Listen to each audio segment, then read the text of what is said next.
This is dirty earphone. If you see how bad it is.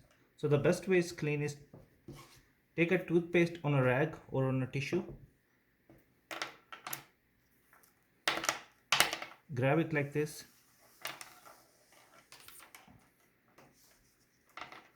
Do it very gently because you don't want to damage the cable.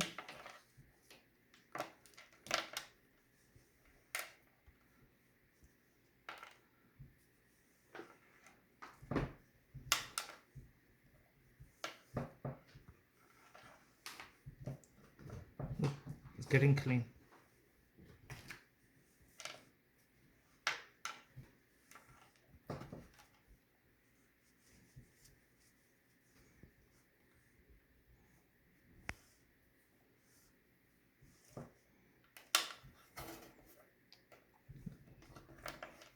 How clean this is as compared to this one.